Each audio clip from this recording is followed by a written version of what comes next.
Good morning, everyone, and welcome to the Mac and Jack Sports Show. We're on live, Roku TV, YouTube, and Facebook, Thursday through Sunday, 8 to 10 a.m., here to help you start out your day on Northeast Streaming Sports. I'm your host, Mac, with my co-host, Jack Hirsch, Hall of Fame legendary boxing writer, as we bring you up to date in all the sports and kind of look forward to the weekend. Today on the show, we have guests Byron Williams, our NFL analyst, coming and talking about the NFL. The host of TGI Sports Talk, Keith Engel, will be coming in and talking about all sports with us. And the Philly guy, Jamie Paz, coming and talking about Philly sports. So good morning to everyone. Good morning, Jack. And you ready to get this thing going? Hey, Matt, good morning. I realized when we did the show yesterday, I said we were going to save all our predictions, NFL predictions for Sunday because of the playoffs. And for some reason, I wasn't thinking two of the games are Saturday. I knew that. Okay. Right. But I always, when I think of football, I think of Sunday, Sunday football, even though they games Saturday, Monday, Thursday. And so we're going to have to come up with our picks for Saturday's game. Because knowing you, Mac, you won't say a word, and then Sunday morning you're going to say, just as I predicted. But East Coast, Mac is on fire. Without saying a word publicly, you're going to say, well, I picked him privately. That's good enough. Now I can go public with it, Mac. Right. Mac, I'm calling you out on this show today. I expect you to come up with your predictions for tomorrow's game publicly, not just keep it to yourself and then say later, just as I predicted. Well, at the end of the show, we will give our picks on tomorrow's game. Maybe while the Philly sports guy is here. We never do picks with Pax, so maybe we'll do that. We do with him. We can do it with Byron. Pax is a little down in the dumps, with the Eagles, the Flyers, not so much with the Sixers. They're doing a little better lately. Yeah, they have been doing better lately, Jack. So, folks, we're going to get into a little sports news here. This is kind of controversial, but in my opinion, really not. Me and Jack have talked about this in the show in the past.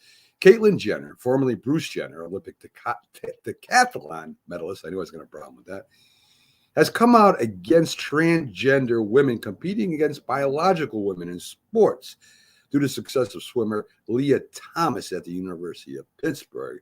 The NCAA is reviewing its policy to see what they're going to do. Texas has, of course, banned it. And like I said, we talked about this before on the show, Jack. Average, in most instances, biological men have physical advantages over women. They're bigger, they're stronger, their respiratory system is bigger, they're a little faster in general now. There's certain instances where, like Serena Williams, I wouldn't challenge her to a tennis match. An average, if everything is equal, of course, biological men, that's just the way it is. And there have been female athletes, even at the high school level, Jack, that are complaining about this because they're taking away scholarships. They're breaking records. And now with Leah Thomas here competing at a college level, even Caitlyn Jenner has come out against it, Jack. Yeah, I agree with that, Mac. You mentioned Serena Williams, maybe the most underappreciated athlete of our era. An all-time great, sport for sport. Fantastic. But at Serena Williams' best, there's going to be about 100 men who'd be able to beat her, okay, worldwide. In fact, John McEnroe said there'd be about 700 men, and he even said, she'll have a chance to prove me wrong. Let it just play against, some of the male players. But the point is, there are physical advantages. I remember when Joan Benoit Samuelson won the first women's Olympic marathon. She ran in 2 hours, 24 minutes, and 52 seconds. That time was a great time for women's marathon, but it would not have even qualified, came close to qualifying her to run in the Olympic trials, the United States men's Olympic trials marathon. She wouldn't have even come close to qualifying to try to get on the Olympic team.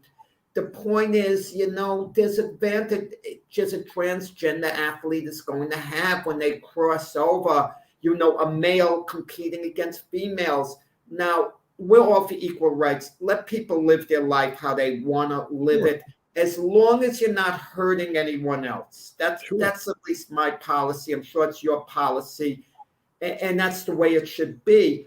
But when you're crossing over and you are male and now you're competing against female athletes, you're bringing a major physical advantage to the event for yourself. And it's just not fair, for all those female athletes, who've been competing that way their whole life. It's very unfair.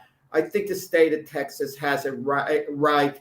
And we're not talking about rights in society to do things. We're just talking about on the athletic field, the physical advantages it brings an athlete. And we all want to be fair, Mac. We all want to be fair. We all want justice.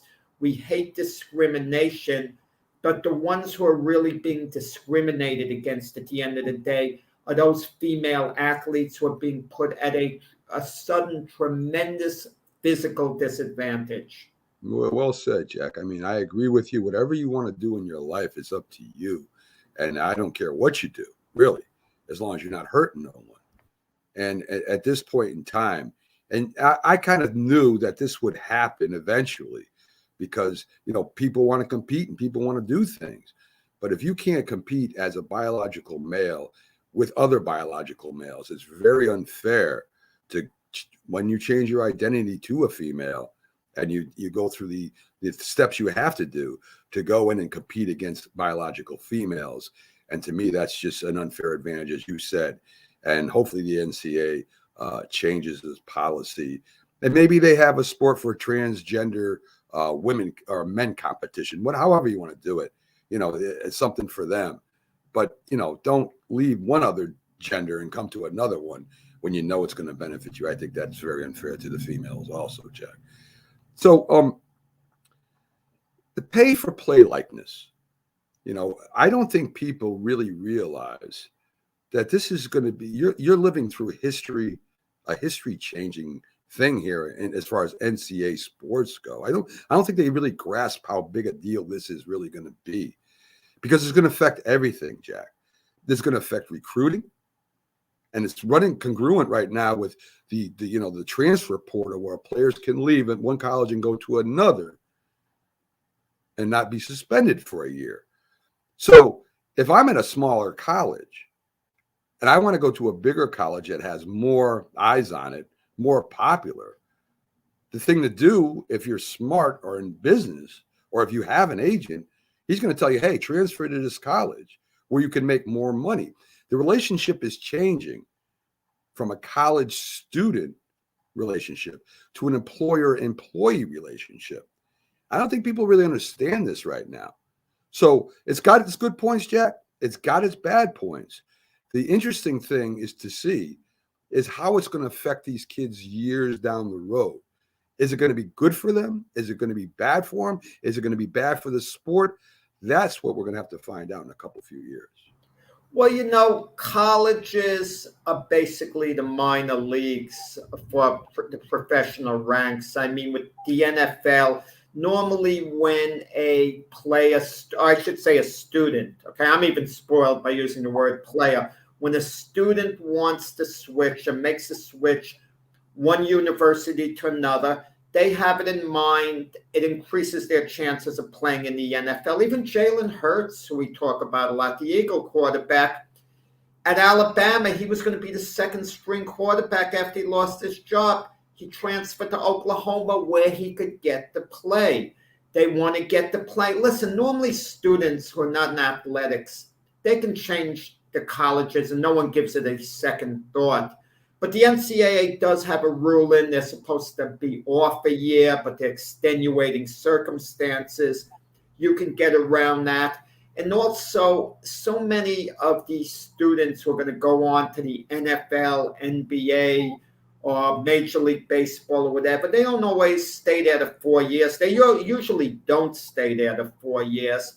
So why don't we start accepting it as maybe being a breeding ground for the professional ranks? Because, that's basically what it is, where they could fine-tune their skills, increase their value, put themselves in a position to get drafted by a professional team, because that's what it seems like it's all about Well, now. I don't disagree with that at all. The only thing I'm saying, Jack, is that at one time you were recruited and you went to a school, even if you wanted to play professional sports, you're going to go to a school that's pretty good, that has national eyes on it.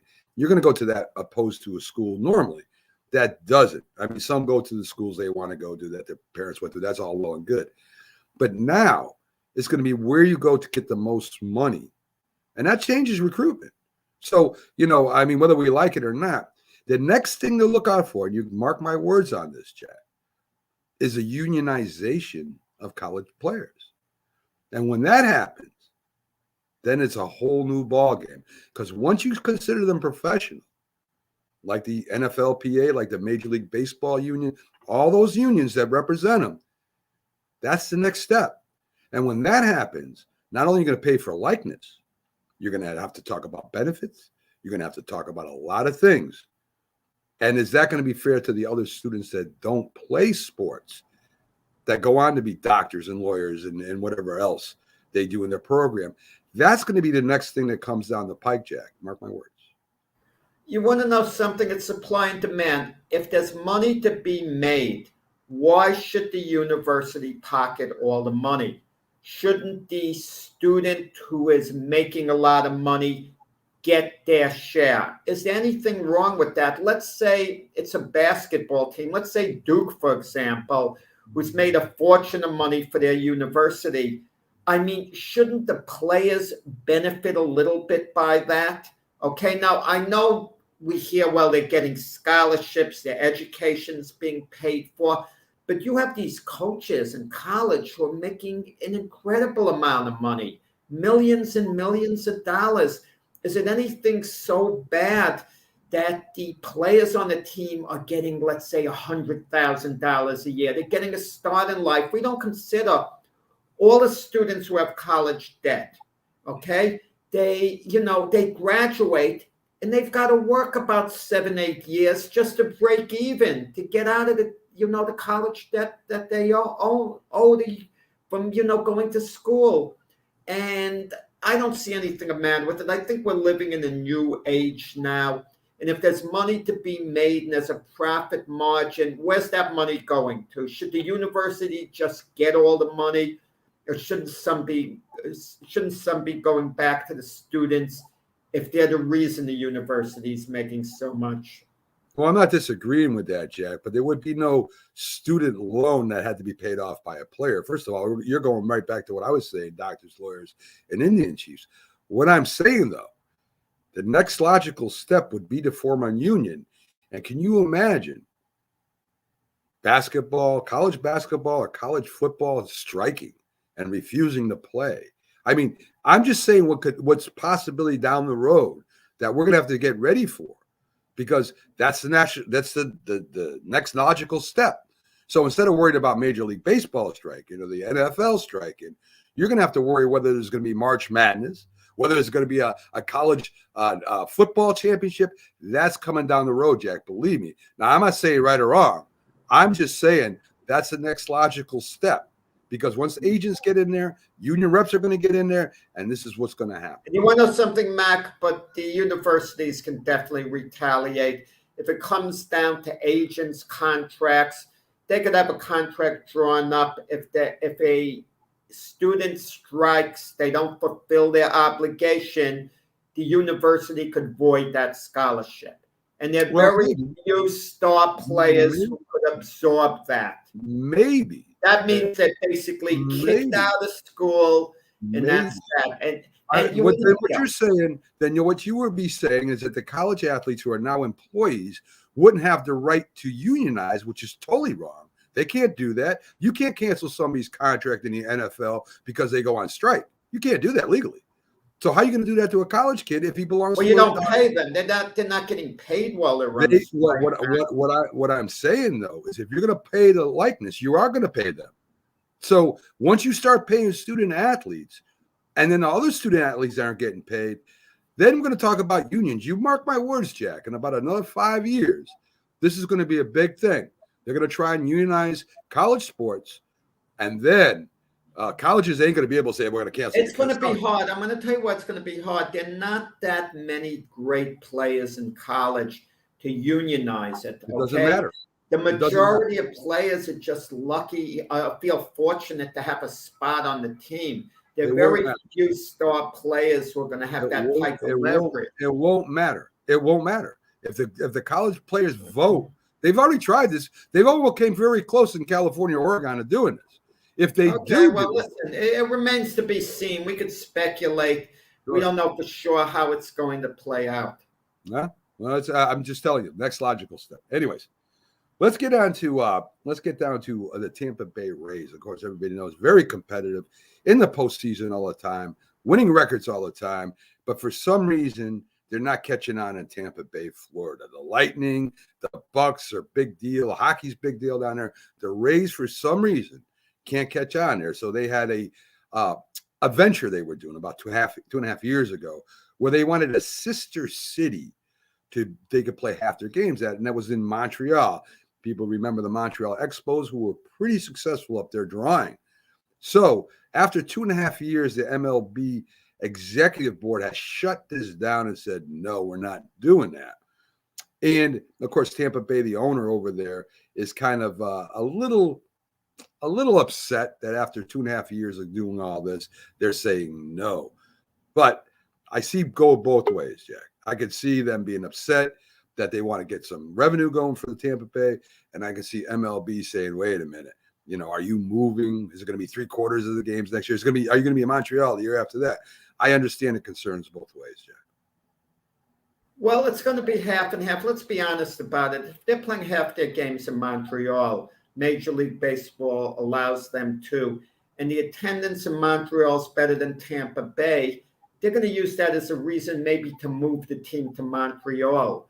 And Major League Baseball is trying to basically nip it in the bud before it becomes a reality. And there's talk of them building a new stadium in Tampa. I've been to that indoor, with the dome over the head. It's not a good stadium. It's not a good stadium. The sound effects aren't good. It's just not the best place to watch a game. And maybe if the Buccaneers weren't so good and the Lightning weren't so good, they're both, defending champions, maybe that would put the Rays a little more in the forefront. Maybe they'd be a little more popular. But like you said, Matt, for whatever reason, the Rays, despite having a very good team, they won the playoffs last year, the World Series the year before last. They're always competitive. They just haven't caught the imagination of the people. And even though Tampa might not be a small market city, the Rays are a small market team. They have to be creative. They've lost guys to free agency, and it's not that easy. But, and you also think back to the past. The Montreal Expos, they were special. That was like a special city, special team. When they had Gary Carter and all those guys, they never quite made it to the World Series, but they were knocking on the door. They lost by 1 run in an elimination game that would have gotten them to the World Series against the Dodgers. And, Montreal is maybe ready to embrace a team. Maybe they're going to come out in big numbers. But you want to know something, Mac? If that were the case, would that be such a bad thing? Okay? If the Rays went to Montreal, if Montreal supported the team in a way the people in Tampa didn't, would that be such a bad thing if they moved? And if Major League Baseball feels that terrible about it, there's always the option of giving the Rays an expansion team. But then again, that might be a hard fit, because if a team moves from one city because they're not doing good business, why would you want to come back to that city to expand? It's not the same case with the Cleveland Browns, who had an avid fan base. Well, Modell moved the team to Baltimore because the city wouldn't get a new stadium. That's only part of the reason in Tampa. They're having a hard time getting a new stadium. But even if they get a new stadium, the question is the support there? Will the support there be in the future? I just don't know. I don't either, Jack. It's surprising to me when you have a winning team and people won't come out to support it, especially when spring training's held. down in Florida all the time. Backstage right now, we got our NFL analyst, former Giants star wide receiver Byron Williams, who's going to come in and talk a little bit about the NFL playoffs with us, Jack. So let's bring him up. Good morning. Good morning, Byron. How you doing today? I'm doing great. How you guys doing? Not too bad. Byron, on the side thing, I want to get your opinion. I'll talk to Keith about this too. The pay for play. They're with the transfer portal with the college players, where they can go from team to team without being suspended for a year like the rules were before. I think the NCAA is backed in a corner. There's nothing they can do about it anymore. Government's involved. They're all set. This I think, Byron's going to affect recruiting and the transfer students, of course. Of course, if you're going to be on TV more, get a bigger contract, say going to Alabama, more support, more commercial opportunities than going to say Nebraska, you're probably going to pick Alabama as far as recruitment goes. So that's going to affect that. It's kind of changed into an employer-employee kind of relationship instead of student college, right? Right. My concern here about this is down the road. If they're going to start running this as almost a professional organization, the players and the agents, what's to stop them from unionizing, getting everybody paid to play sports, and then maybe possibly going on strike eventually if they don't get their way? Don't you think that's a logical progression? Absolutely. I just think right now, in the long run, it's gonna really be a big problem because of it's you're just creating chaos, and I think it's not consistent with trying to get your education, not consistent with trying to make these young men become mature and be responsible for their actions. And I think it's gonna be all over the place. They need to put a handle on it. They got to have have to have some real good guidelines to make sure that they're gonna work and be consistent. And the most important thing, they do need to get their education, and it's gonna be chaotic. I mean, I saw where Charlie Bass, they had the university he went to had offered the quarterback from Oklahoma $1 million, and that's gonna be it's gonna be real messy. Yeah, I think so. I think they don't have this thing all under control yet. And, we're witnessing history in the making right here. This has never, ever been nothing like this in college football has ever happened since, Teddy Roosevelt came out and made laws to protect people from dying in college football. I mean, this is unbelievable. So let's get to the NFL games, Byron, with you. I think 4 terrific games, and I think any of these games can be won by any team. I think it's that competitive this year. I don't think we'll see a blowout. It's possible. Somebody may just fold up and turn over the ball all the time and be terrible. I don't think so, though. I think this is going to be one of the best division playoffs that we've seen in a long time, Byron. So I kind of want to go through it with you and get your thoughts. We got Cincinnati going to Tennessee. You've got, you have big Derrick Henry coming back. He's not up to 100% yet. There's still a game time decision. I imagine he's playing. Otherwise, they're going to go. So you got Derrick Henry. You got an incredible offensive blocking line that doesn't get enough credit. And you got a defense that has won some games by themselves to keep them the number 1 seed this year, going up against a great young quarterback. I am so impressed with Burrow this year. It's incredible. A great rookie receiver, a good running back of their own in Mixon, and a defense that has played well too. It's pretty evenly matched. I think the biggest question, Byron, is going to be Ryan Tannehill. What can he do when the running game is stopped? Absolutely, because if you look at the coaches, both coaches have done a superior job. Both names have been listed as the coach of the year. Just an awesome matchup, and really going into the playoff, I feel like the Bengals have a lot of momentum, and like I say, Burrow have done nothing but a terrific job. I mean, second-year player, so you're talking about some exciting football. It can go either way, and by Derrick Henry been out so long, he gonna be trying to come in and they're gonna try to run the ball, control the line of scrimmage. But I tell you, it's a perfect matchup. Yeah, I mean, what's interesting, Byron. The Bengals beat the Raiders to advance, and the Raiders had that very tough emotional game against the Chargers, then went into the whole overtime period the week before. But notice what we talked about, opposed to Mac, the rest that the Bengals had the last week of the season. They lost to the Cleveland Browns. They rested their players. I think that little bit of extra rest, not having to win the last game of the season, may have made the difference in them beating the Raiders in that game. What do you think?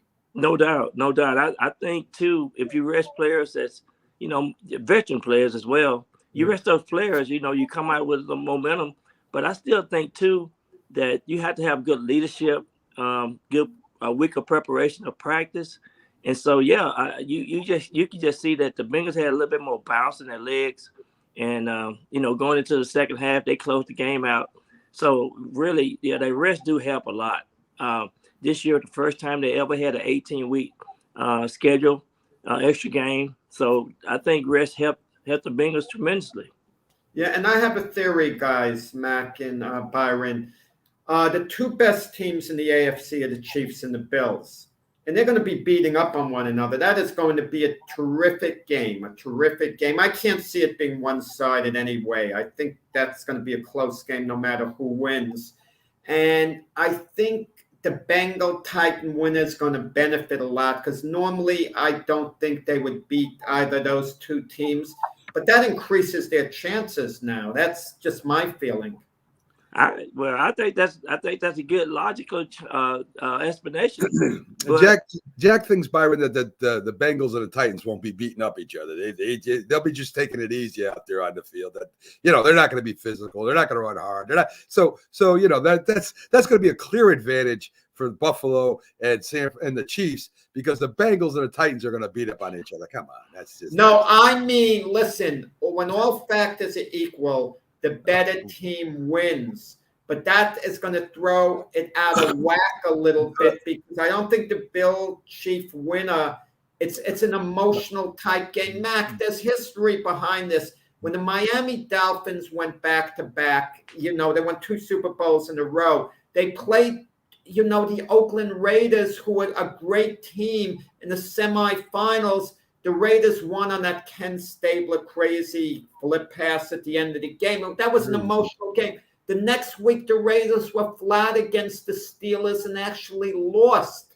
Okay? It's the best team. That's just one incident. That's one incident. But I'm telling you, when you look at the playoffs and the championship run, you always have to look at the running game, the defense, and the head coaches. That, I think, when the people that have that in place had a better chance of winning the games, in my opinion. That's a great point, Byron. But it's not the best team wins. It's the best team on that day wins. It doesn't matter what you did the whole year. And how can you say that Kansas City's a better team than Buffalo when they play? It's the team that's best on that day. That's the great thing about football. There's no that is. Yeah, I mean, yeah. So that the Bengals. It's just for example, it's just like the Jaguar playing the Colts at the end of the season. Yeah, it's crazy. The culture. This has been one of the abnormal years for us predicting scores and who's gonna win these games. Yes, and nobody's gonna be arrested because another team is playing. They're both playing. But I tell you what, I think in the playoff the games become more physical. Sure. They do. So it's gonna be some big hits. It's gonna be some guys that's gonna take some chances, and I tell you, big plays and mistakes. You can't have mistakes like penalties. Oh man, that'd kill you. So I think the better prepared teams are the teams that are gonna go to the Super Bowl. Great. But it's exciting that these last 8 teams are all great. They all deserve to be in the Super Bowl. I agree. They all could make the Super Bowl. You got San Francisco, almost a touchdown underdog against Green Bay. San Fran, a very physical team offensively and defensively. And, of course, you got probably the smoothest quarterback in the NFL right now. Another probably MVP year for him, Aaron Rodgers. A lot of his players are coming back healthy on the offensive line, which is good news for him. They do have a good running game there, too. I think the biggest thing is they got to hit Rodgers like they did 2 years ago when they beat him in the championship. They got to hit him, and then San Francisco has got to run the ball and control the game. maybe a quick advantage because Green Bay didn't play last week. Maybe they start off slow, and I think San Francisco has to get out to the lead first, Byron. Absolutely. And I give you the heads up. You said the 49ers was going to beat the Cowboys, and that was a great game, and you called that. But yeah, but I tell you, I called it too. Don't give Mac all the credit. I joined Mac in that. I mean, Mac always has to take it. Mac wouldn't have mentioned my name if I didn't say anything. You've been right more than most people. I tell you that. So you're an expert for sure. Yeah. But you know what I like about Green Bay? It's gonna be a good physical game in the cold weather and all that good stuff. So this is really the nature of football this time of the year. So I'm excited about watching this game because it's gonna be a good physical game. And I just think Green Bay gonna have the edge because of Rodgers, no doubt. Well, there's something that bothers me, with the NFL in general. That's going to be hard for you to comment on. The concussion protocol. Bosa went out of the game last week. The 49ers great pass rusher. Right. Shanahan thinks he's going to be back to play, this weekend. Okay? And you suffer concussion, and if it's a severe concussion, I can't see a guy coming back next week. If this were boxing, it's a mandatory 90-day suspension. And I just don't know. I mean, I know the NFL has taken great steps to address that. But I want you to remember this too, though, Jack. When we played, we got concussion and played, go back in the game. I know. Back in the day, yeah. Yeah, so I'm thinking it's still going to be up to the player. It's going to be up to his weekly preparation leading up to the game. And I think he's going to play. Right. But Mac mentions a point that, again, we're getting back to the rest factor. Who's going to benefit more? The 49ers had this great game with the Cowboys. Now, either it's going to sharpen them up, give them more momentum, or it's going to emotionally drain them a little. Probably one of the two. While the Packers are kind of well-rested, focused on the 49ers, who's benefiting? The team that was in action, the Niners. Are they on a run all of a sudden? Do they have a momentum with the win over the 49ers that's going to maybe propel them over the Packers? Are the Packers just waiting well-rested to do a job on the Niners? I think the latter part of it. I think the Packers just waiting. They're going to do a job on the 49ers. I just think that week, no doubt, the week off give them a little bit more advantage, in my opinion.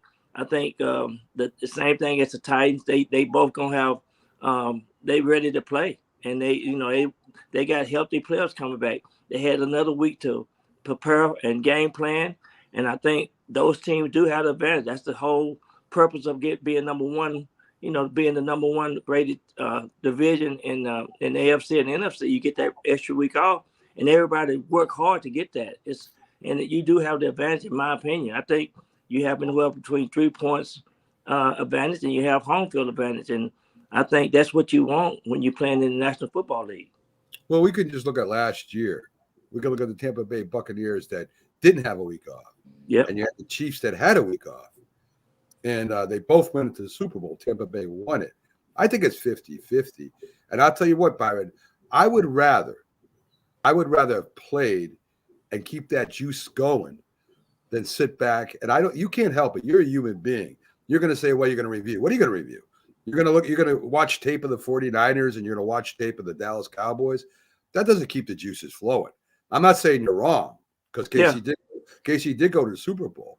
I'm saying that, in my opinion, what Tampa Bay did last year, playing every week, gave them an advantage because they kept their enthusiasm, their peak, their sharpness is all on the field.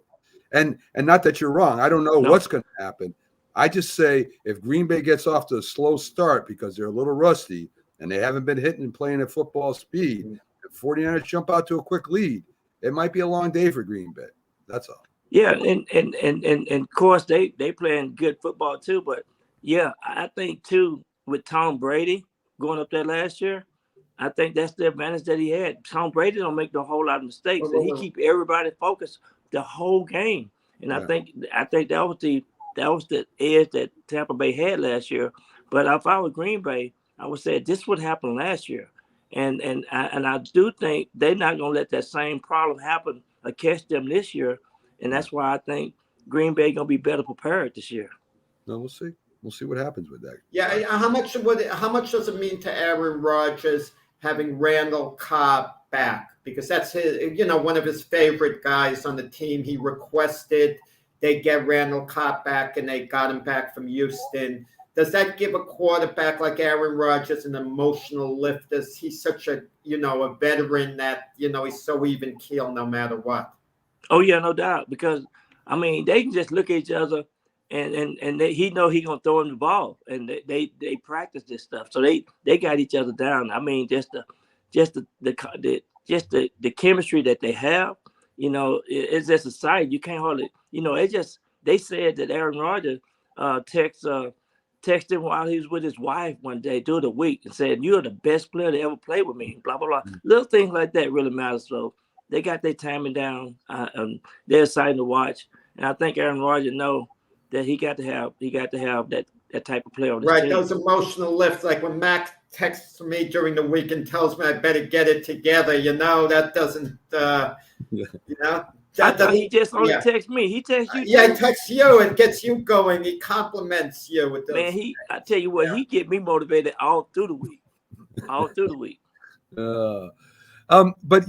Byron, I think, like I said, if for the San Fran to win, they're going to have to hit Rodgers.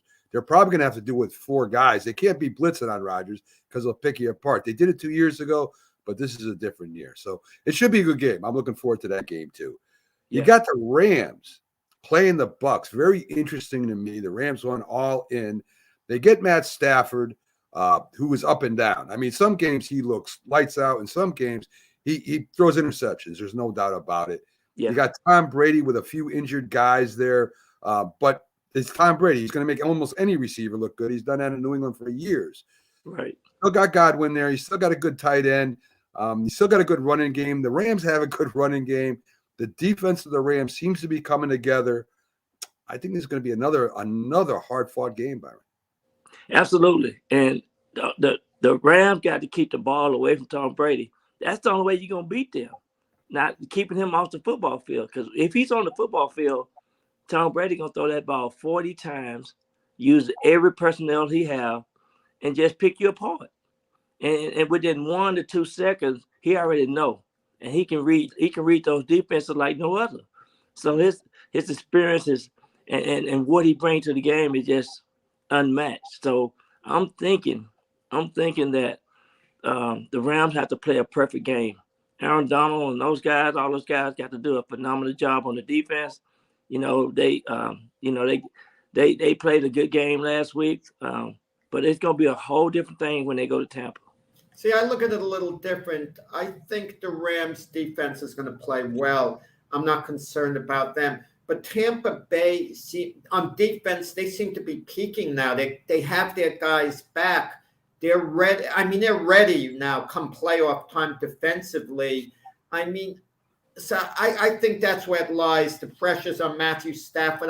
I know they have the weapons, Cam Akers, Sony Michel at running back, Cooper Kupp, OBJ, on the receiver positions. So they have the weapons, but I think the Tampa Bay defense, if all cylinders are going and they're at their very best, that's where the game's going to be won and lost. Well, I tell you another thing, too, that might cause a distraction is Todd Bowles and Byron Leftwich. They up for jobs. And I just hope that preparation this week is good throughout both offense and defense for the Bucs, because the Rams, they did everything to go to the Super Bowl for us, that personnel preparation and things like that. So I expect a good game. It should be just a fun week to watch football. Matt, Byron makes a fantastic point, and that's always bothered me. These coaches interviewing for the positions, and imagine you accept the position, but you're still with, the team that you're under contract with, and you're coaching them. I mean, even though all coaches are supposed to be professional and give 100% to that team, it doesn't have 100% of your attention. You're thinking of your new team, what you have to do. 1 foot is really out the door. And Byron, I get a feeling the players can sense that the coach is going elsewhere. and as soon as the game's over, he's leaving. They're never seeing him again. I don't think that's a healthy, thing for a team. Yeah, and I think they should do something about that for us, Yeah. talking and After the interrupting the season, season. everybody, It's not good for the player, not good for the morale of the team. I think it's kind of disruptive. Yeah, it's a great point, Jack. Great point, Byron. The thing I can see with Brady as far as the Rams defense versus the Cardinals is Brady and Kyle Murray are two different quarterbacks. Murray's going to try to extend the play. Brady's not going to do that. That ball's coming out in 2 seconds.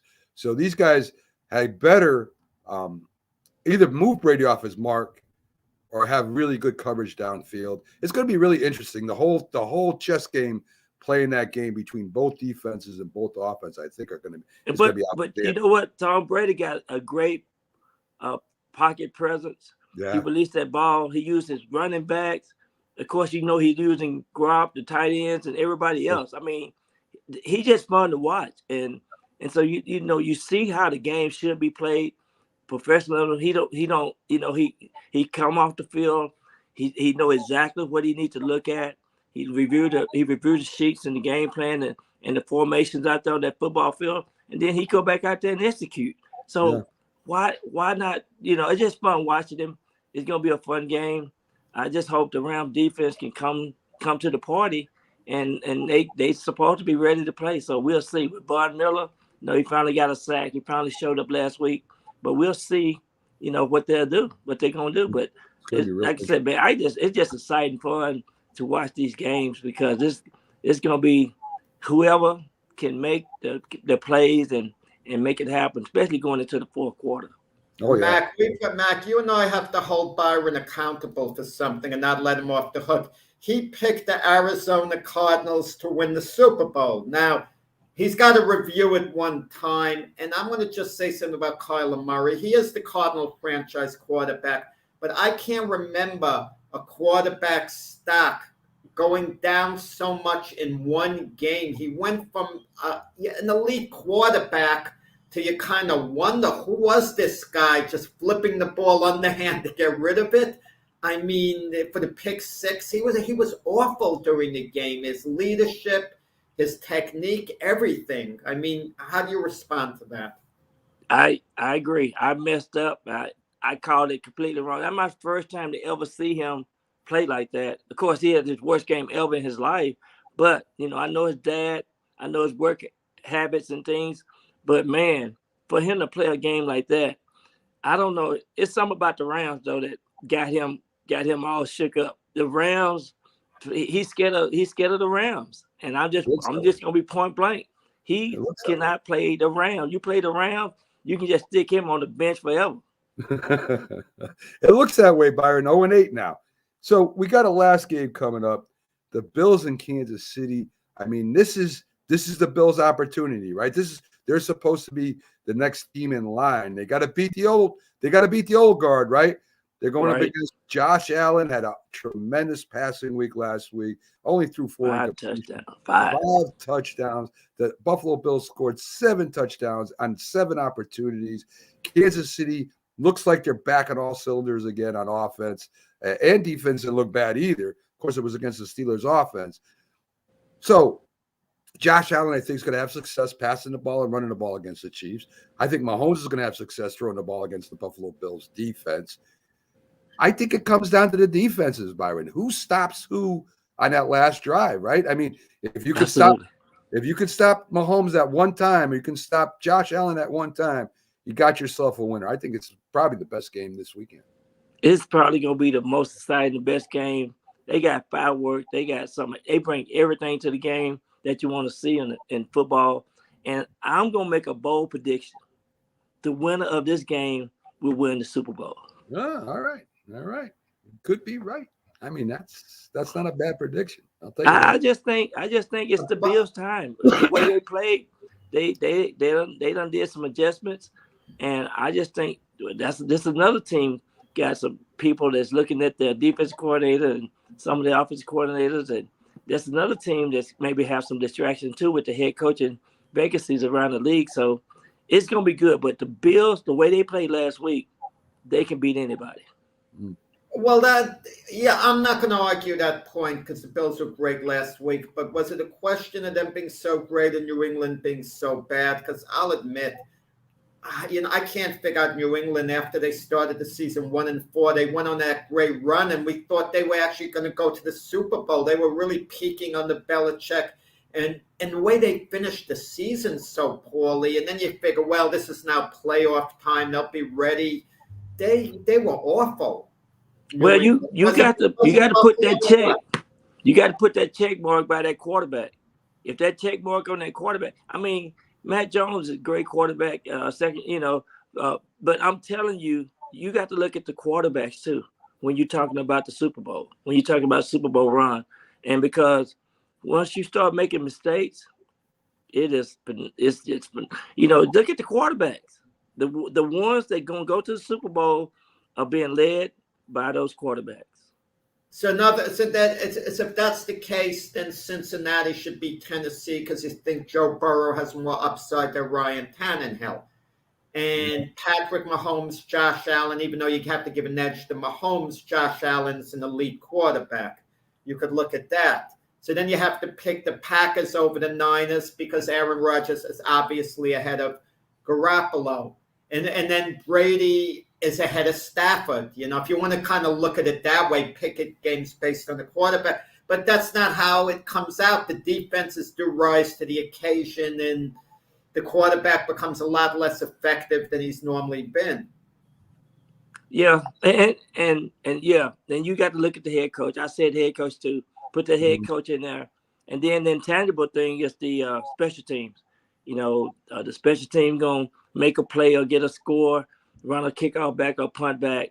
For all these, the special team gonna have a fumble, a turnover, and that do change the momentum of the games. Well, Matt laughed at me the other day because I mentioned about Julio Jones, that the old dog might have something left. Ryan Tannehill might hook up with them, and Mac dismissed it. Nah, Julio Jones is all done, Jack.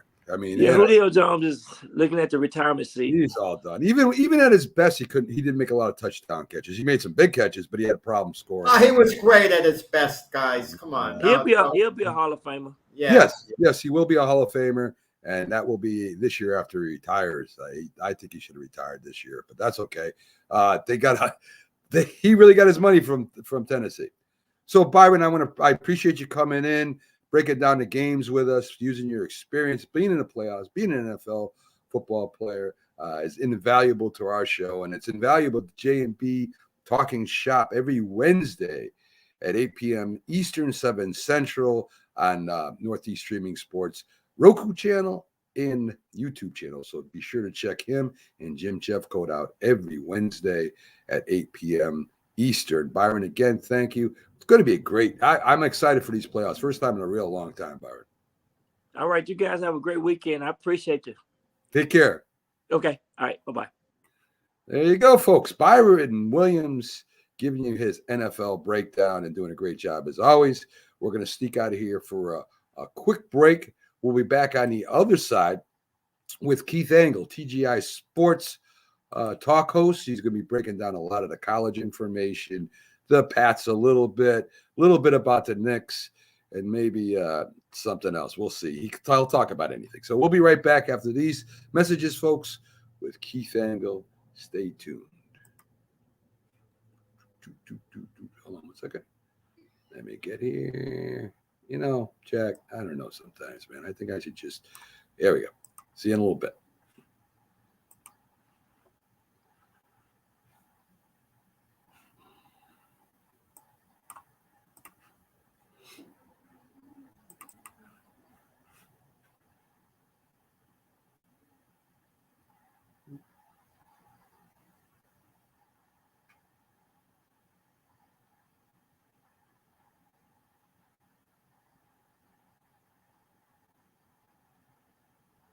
If you served honorably in our nation's armed forces and you're looking for a way to continue serving your fellow veterans in your community, then join AMVETS. Each year, AMVETS members volunteer millions of hours at VA healthcare facilities from coast to coast, helping to improve the lives of their fellow veterans through the VA Voluntary Services Program. AMVETS posts and departments also participate in a wide variety of community service projects, ranging from Americanism in our schools to supporting the Special Olympics and Boy Scouts of America. If you no longer wear the uniform today, you can still serve through the AMVETS by joining today at amvets.org.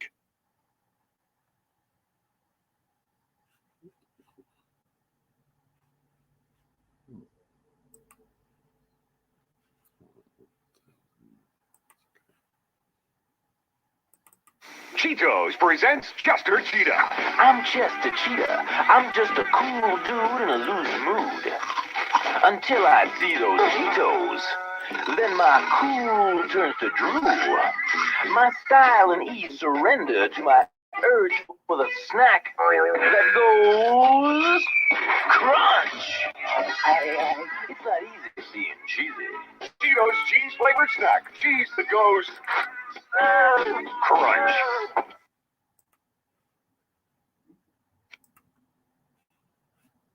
Hi, Grandma. What's for dinner? Hey, honey, I'm making stew tonight. Ooh, can Nina come over? I'm not sure about our new friend. I wonder if there's been any drinking going on. Alcohol at her age can lead to so many bad things. I've been meaning to ask you, what would happen if someone offered you a drink? Grandma? This is hard. She's so young, but I know I need to talk to her about it now before someone tries to give her alcohol. If anyone ever does offer you a drink, I want you to say no. I have too much respect for my family, and I don't want to get in trouble. Okay. I think we're unique because Really? now, as you can see, I we are in a promise, studio Grandma. atmosphere. I love you too. Okay, how about taking the stew and telling me what you think? Some children may try alcohol as young as 9 years old. It's not too early to talk about drinking. For tips on how to begin the conversation, visit underagedrinking.samhsa.gov. That's underagedrinking.samhsa.gov.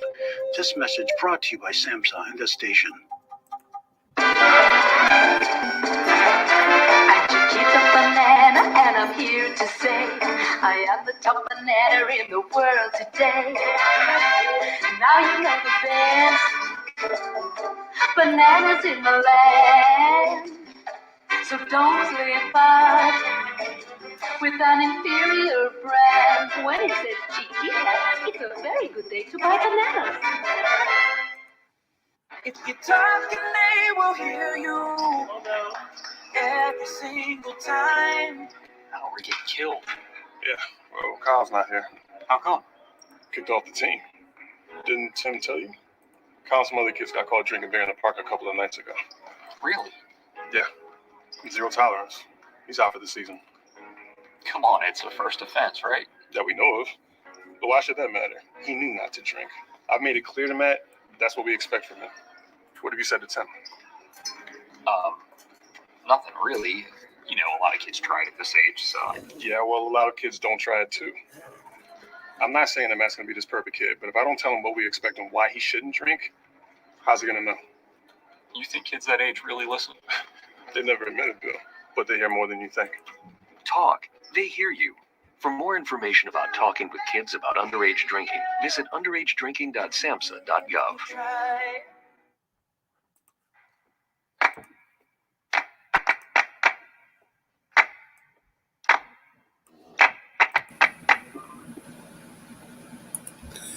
This is a presentation of Northeast Streaming Sports. Good morning. You're listening to the Mac and Jack Sports Show on Northeast Streaming Sports.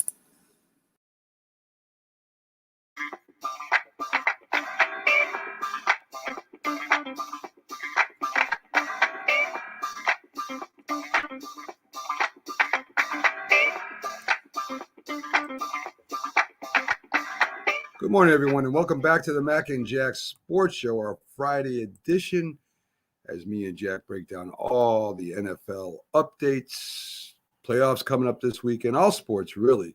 We'll cover all sports on this program until our two designated shows, one on Saturday where we have our debate show, and Sunday where we have our big football show with co-host Jim Jeffcoat, Dallas legend, and we have a lot of previews of the games coming up. And believe it or not, Jack, Keith will be doing a Bills preview. The Patriots commentator himself will be doing a Bills preview for us.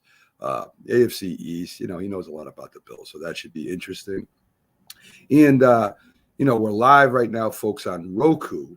If you haven't downloaded the app or the channel, same thing, really. If you haven't and you have a Roku TV, go on there and download it and check out our live shows and our videos on demand. We're also on the YouTube channel of Northeast Streaming Sports. Please go over there and subscribe. And if you just like using Facebook, just follow Northeast Streaming Sports or Mac Sports, and you'll have the Mac and Jack Sports Show for you on Facebook. So we're at a lot of places, Jack. We'll later be on iHeartRadio. We'll be on Spotify, iTunes, and all that good stuff. So we're everywhere, folks. But we just started a Roku channel, so we appreciate it. If you go over there, we're lining up some live action for this year with a new league, the Independent Football League, semi-pro. Great players, great games over there. Very competitive. It'll be springtime. It'll be an April time frame where we will be transmitting their live games. So as Jack does whatever he's doing over there, I'll continue talking. We'll have Keith Angle up next, folks. I can't hear you. We'll have Keith Angle up next with his previews or his updates on a lot of college sports and stuff like that. So we'll be talking to him soon as Jack has to leave. I guess Jack has to leave. He was muted, so he had to go somewhere. So I guess he's just leaving me here at my own devices. So, folks, again, check us out. Check out our Roku channel. Check out our YouTube channel. And, again, Facebook. I guess Jack's coming back in now because he was muted before, so I had no idea what he was talking about. And now he's coming back in. Maybe he's coming back in on another system. We'll bring him up and see what's going on as he's checking out various things on his board there. So let's bring him up and see what's up there. What's going on? Hey, Jack? Mac. I can't hear you, Mac. You can't hear me? It's very hard.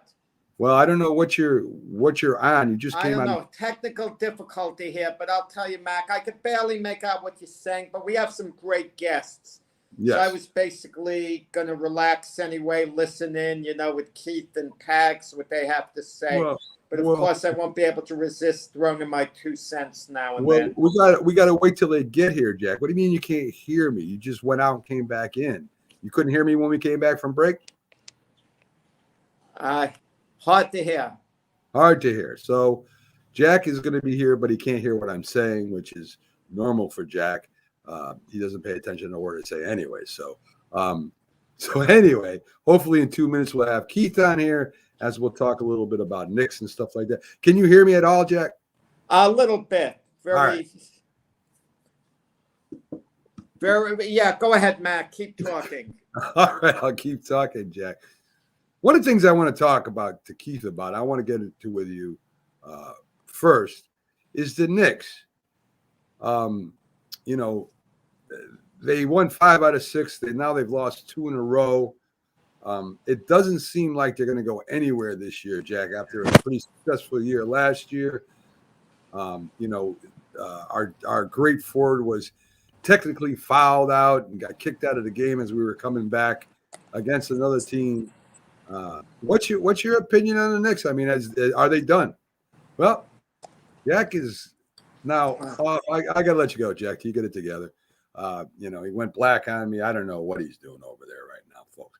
So anyway, the Knicks. They won 5 out of 6. It finally looked like they were going to get it together. That they were going to kind of make a move, winning 5 out of 6 games. They just don't have it. They lost 2 in a row now. It's defensively last year was the thing that made them stand out, right? The defense of the Knicks kept them in games. Their offense fed off their defense.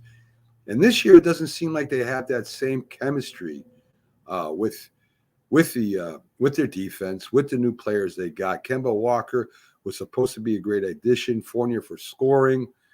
Barrett's having a good season this year. I mean, he's finally coming, as he should as our first round pick. He's playing outstanding. But their identity for the Knicks are gone. that defense that they had last year during the regular season isn't playing the same way. Randall really is successful in that kind of game plan where you feed the defense and then you go to offense. And Randall's the one that got teed up, right? He was mad because he didn't get a foul called against him on a block, which the player did hit him in the elbow in the face and all that good stuff. But the player did get ball too. So that call could have went either way. Randall gets upset. He gets kicked out of the game. The Knicks were coming on then, and that just kind of deflated the Knicks. So I'm not sure what the next step for the Knicks is. Do they make a big trade? Do they try to, improve what they got? It's going to be interesting over there because we've been waiting a long time for the Knicks to do something, right? I mean, we've been waiting, I don't know how many years, since the 70s when they won a championship. I think it was 71 or 72. Then they have a big resurgence under Pat Ewing, and Patrick Ewing was there, and he really didn't have a number 2 to play with. I mean, Oakley was there, Starks was there. They had some good players, but not really a number 2. And Ewing really just couldn't do it all by himself. He did a good job, maybe underrated, but the Knicks continued not to be able to get to that championship and win it, right? They got there once, but they didn't win it. And now we get excited after last year with them, them coming in 4th place, something we didn't expect. And then they end up, losing to the Hawks pretty badly in the playoffs. And it doesn't look like they rebounded from that. So they go out, they get Kemba Walker, they get Fournier. These guys can score. Fournier can't play defense. Kemba Walker's so-so. But they kind of lost their identity, right? And we'll talk more about it here with Keith Angle, since Jack is still on the fritz over there. He's having problems, can't hear. He's a black spot now over there. So let's bring in Keith, and me and Keith can handle this. So Keith from TGI Sports, great show, great host.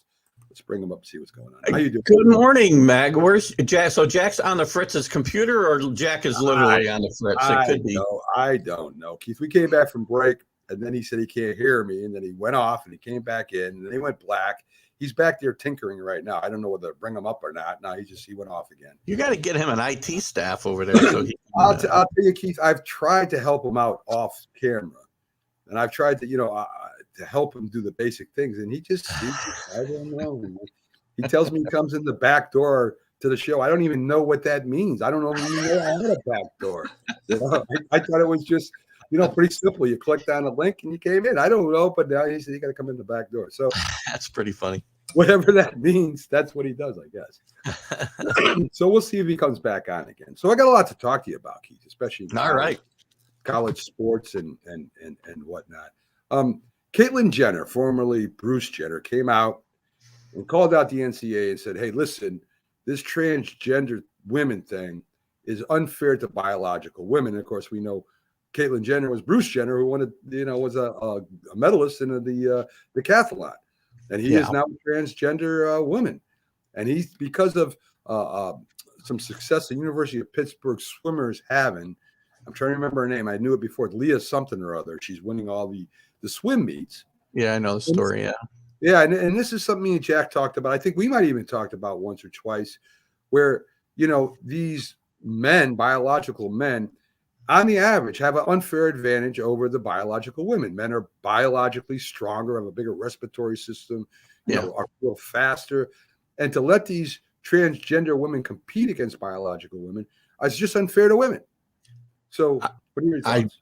I don't disagree at all. I mean, obviously there's an inherent advantage men have. And, again, there are very good women athletes out there, tremendous women athletes out there in every sport. But, the best female is not going to be able to compete with the best male, not even on a golf course to use a sport you don't necessarily care for, but maybe physical attributes would not be as much of a disadvantage. It still would be in golf just because of the distance men can hit it compared to women. And it's not a knock on women in any way, shape, or form, but it's not fair to them for people who are biologically men to be able to compete on that level. It's just, again, It's interesting the way we go in society. And I don't want to get into a whole political discussion, obviously, but it's a slippery slope where we go, and now it's creeping into the world of sports like everything else does, and it's just it's unwarranted, and it's not fair to the females for sure. And it has nothing to do with their social, civil, political rights. Doing this, I mean, you could do whatever you want. You can assume any identity you want. Oh, I don't have a problem with that. I don't care. Not me either. But when you start going up against and putting an unfair advantage to something else, when you're hurting someone else, then I think now it's gone a little too far. The NCAA is reviewing its policy now, whatever that means. They're going to try to, I guess, do something. But they're a fairly liberal organization, so I don't necessarily think they're going to make a change. But what happens when it seeps into professional sports? Is the WNBA going to let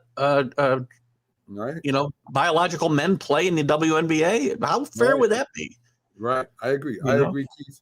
And it's affecting them at the lower levels where they're breaking records. They're taking scholarships away from females because that's another good point.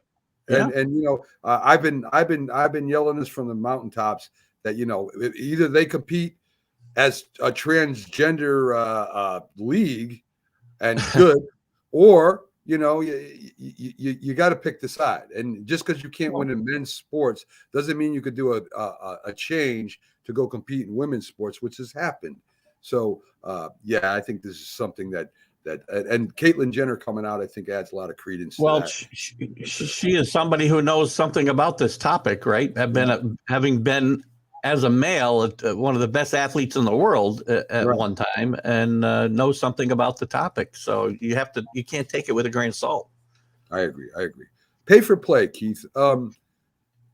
This of course you're not really for it. I'm not sure.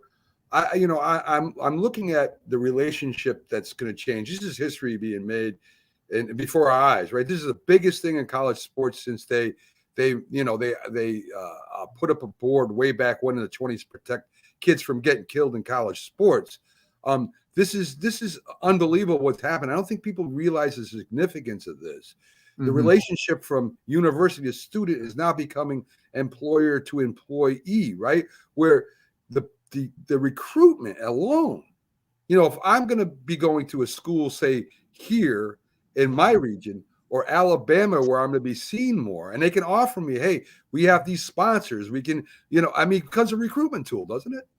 Well, part of that's the problem.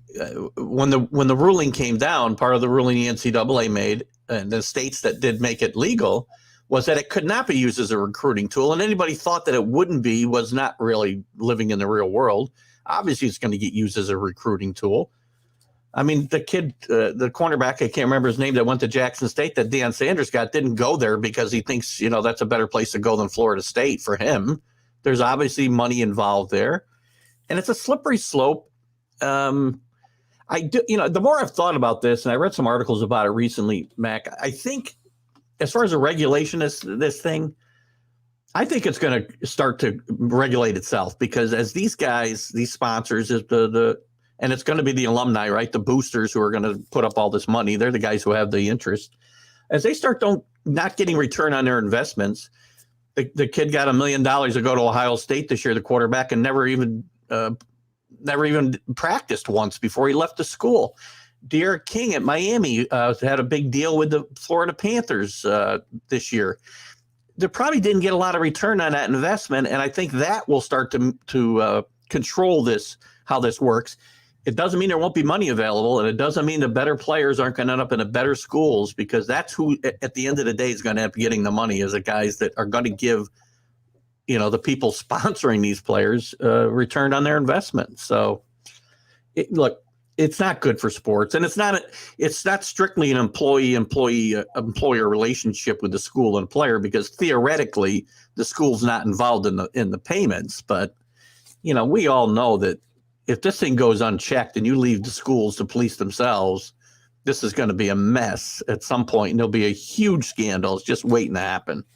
Well, if you team that up with the player portal transfer, I mean, this is gonna determine where players go too. I mean, listen, if agents are gonna get involved in this, which they are, and sponsorship executives and commercial executives, and some players are gonna get paid and others aren't, or not as much.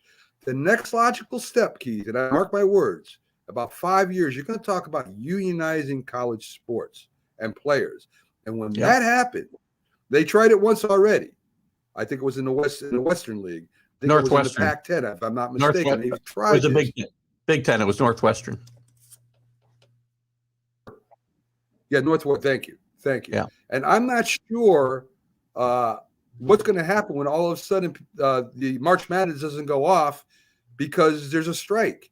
And once they unionize, all the players will end up getting paid in one form or another financially. Yeah. Because that's what a union's all about. And there's nothing legally they can do to stop that once they open this door. No, it's a great point. The transfer portal, as you said, just enhances the player's earning ability because everybody can be a free agent every year. Right. I mean, look at Caleb Williams, who got the starting job at Oklahoma this year, and by all intents and purposes was locked in. Now, I know his coach left, but it's like he went in the portal just to follow Lincoln Riley to USC. He's in the portal to see if he can get a better offer somewhere else, money-wise, not playing-wise. Right. You know, being a starting quarterback for the Oklahoma Sooners is certainly a big enough position that you don't need to shop your services around somewhere else. I agree. Unless it's for money. I agree. And Carlos has a point. Right now, there's NCAA standards. But once this is open, you cannot prevent any organization from unionizing. That's illegal to try to prevent that. So I'm just saying, Keith, I think natural progression, and this is natural progression, that you may see the NCAA championship being withheld because there's a strike. And I wouldn't be surprised that happens soon. So, right. And, you know, regardless whether there's standards and requirements for payments, I mean, you're letting the universities police themselves in a lot of cases. That's just a recipe for disaster. Yeah. And you know, maybe the SEC is tied into this at forming their own league. I mean, there may be things behind it we don't even know about. I mean, that's being talked about. We don't know. So maybe a little bit of a conspiracy theory on my part, but I know there's things being said behind doors that we never hear about. So that's going to be really, really interesting. Without a doubt. Knicks, 5 out of 6, lose 2 in a row. Randall gets TO'd out. You know, I mean, I just think the players they picked up, it was good intentions to improve their offense, and it really is backfired against them this year, Keith. Yeah, the chemistry's not there. They did have a nice run. They got to over 500 here, and then I mean, this loss last night to the Pelicans was just atrocious at home. You can't be losing that game, much less in the fashion that they lost it. It's just not a good mix of players. It's just they had a great chemistry, you know, and an identity last year that has totally been blown apart this year. And the trading deadline's coming up, I think, here in a few weeks. So I wouldn't be shocked to see some big moves made. Again, you know, the Knicks made, as we talked about, made a little run, and they got to a game over 500. Now they've lost 3 in a row to some teams that are not that good. Well, the Hornets are playing okay, but you know, it's been indicative of the Knicks season. You know, win 3, lose 2, win 2, lose 3. I mean, it's just not good, and this team's not going anywhere. And I got a little excited last week that they were starting to make a run. Right, look that way. And in a week, you know, I'm right back to where I was. This team is nowhere. And this isn't a coaching issue.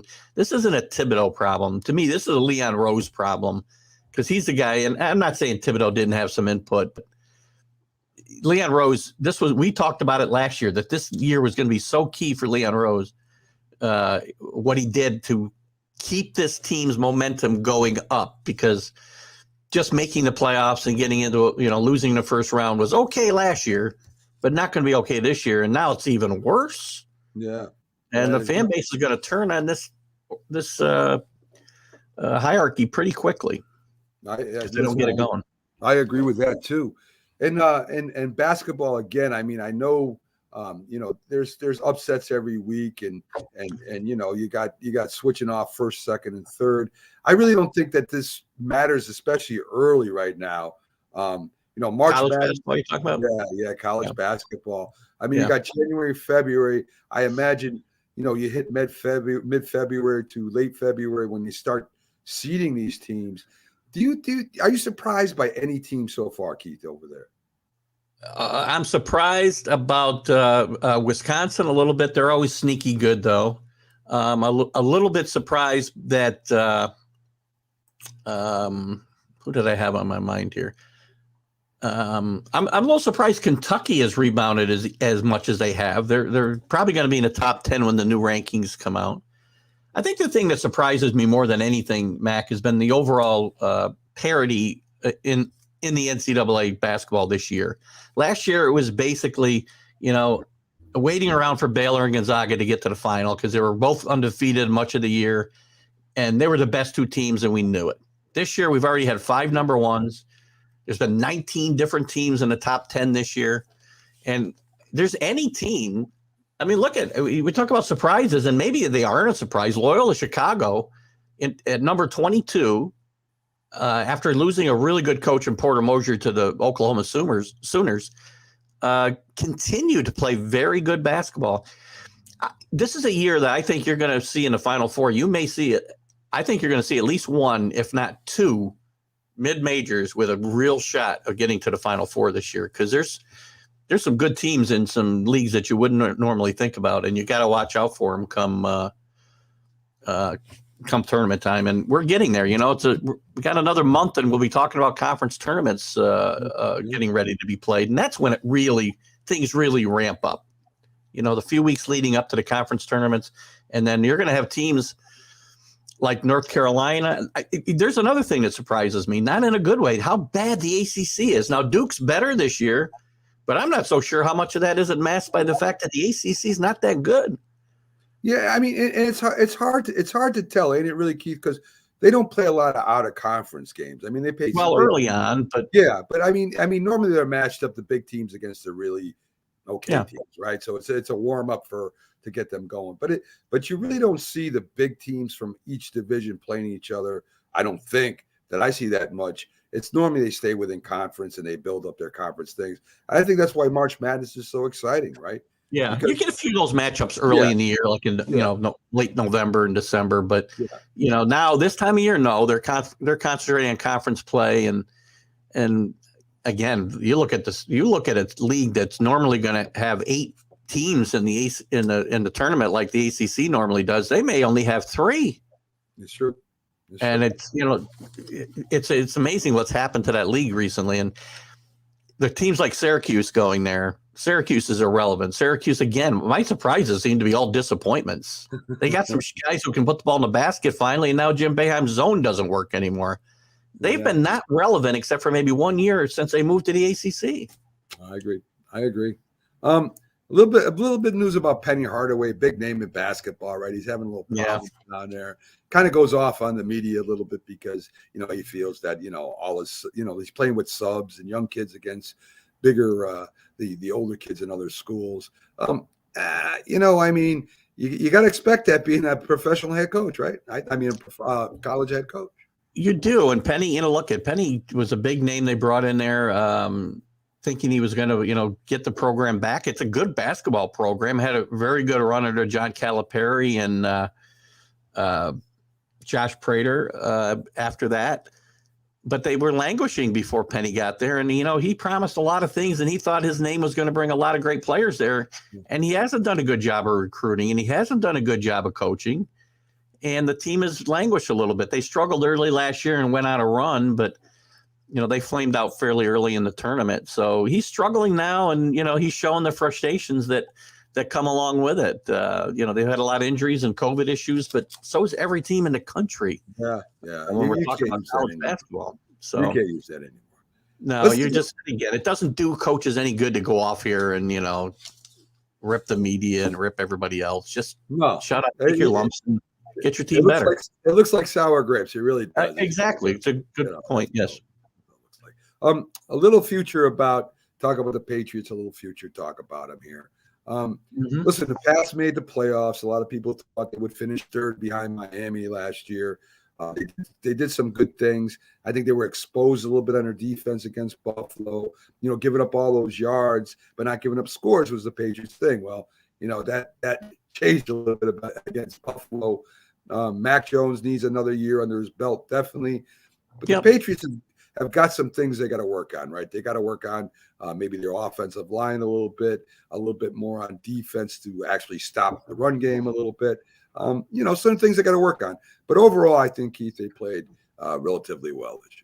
Well, they did have a good year. I mean, we talked earlier in the season. I said 9 wins and fighting for a wild card would be a really good season. And if they got in the playoffs, nobody would want to play them. Well, it was a little different than that. They were fighting for the division, and when they got to the playoffs, probably everybody wanted to play them because they were horrible. Right. The defense played well in the middle of the year, but you're right. They kept giving up lots of yardage, and it was masking some problems. There were some problems in that defensive secondary that the front seven was masking early in the year. And then when the front seven started to fall apart, I mean, you saw the holes everywhere in the defense against Buffalo. Obviously, they found every hole there is there. So they got to make some. Hightower looked older. I mean, he missed a year last year. He sat out, due to wanting to be safe from COVID. And, it's hard for a football player, especially when you're a little bit older, to be able to come back. And he doesn't look like the player that he was. He looks slower. Now, there's some really good building blocks there. Barmore, the kid from Alabama, played really well at times on the defensive line. Judon was a great pickup and probably the MVP of that defense. And they can build around that. It's not like they got to retool the whole thing, right? They got some big calls to make on veterans. Devin McCourty, whether he comes back, great player with the Patriots for a long time. And in my mind, he'll be a Hall of Fame safety when it's all said and done. They got to make another big decision on him as they did last year. So, and then on the offense, as you said, there's a couple of holes on the offensive line. You probably can make some improvements still in the receiving game. I'm not a big Aguiar fan. Bourne I liked a lot. I'll tell you, a guy I'd love to see them bring back is Braxton Berrios, who they had drafted out of Miami. I was very high on him. They cut him. He's an all-pro this year, returner with the Jets, and also contributes in the passing game. So, there's work to do. And if you ask Bill Belichick to give you an honest answer, I'm sure at the end of the season, he was disappointed with the way things ended up. But if you ask him in the beginning, this is how it's going to go, you're going to be 10-7 and lose in the first round of the playoffs, he probably would have been happy with the changes they had to make and a rookie quarterback. There's no reason for me to be I'm disappointed in that result last week for sure. But I have no reason to be disappointed in this overall season and what the future looks like right now. You know what surprised me a little bit, Keith? Just to wrap it up, I was surprised that they didn't use the tight ends more at the end of the year. Yeah, I mean, they really went out and got tight ends, and they were more throwing to the receivers than the tight ends over the middle, which the Patriots were of course known for. Their running game, going over the middle, then kind of opening it up over the top. And I was surprised because of the 2 tight ends they picked up in the beginning of the year. They really didn't utilize them a lot against Buffalo. Well, that was the plan, and what they did on both sides of the football was to control the middle of the football field, which they did so well during most of that 20-year run that they had and winning all those Super Bowls. To the tight end specifically, after midseason, Mac Jones started to develop a little bit of a rapport with Hunter Henry. And they weren't able to capitalize on it last week, but it still wasn't what I thought it would be. And Jonnu Smith was just a total bust in my mind. He was barely playing come the end of the year, and if he was getting 1 or 2 targets a game, it was a lot. Now, maybe a year in the system, and he was supposed to be the better tight end in this deal, not Henry. Right. They gave him more money. Now, maybe a year in the system, he'll be better, and I think he's got to get better, I think, for this team to get better, and they need to be able to – and he's also a better blocker than Hunter Henry, so it's important to the running game and protecting the quarterback as well, not just catching the football. But I'm in the same boat as you. I thought that they would make much better use of these guys and control the middle of the football field a little bit more than they did. Yeah, I mean, very important for especially young quarterback to have that tight end or running back or whatever they can throw to. But, they picked up them 2 new tight ends, and I thought that was going to be a big part, especially against Buffalo. I thought Buffalo would beat you guys, but I didn't think by like that. Let's put it that way. No, I did not.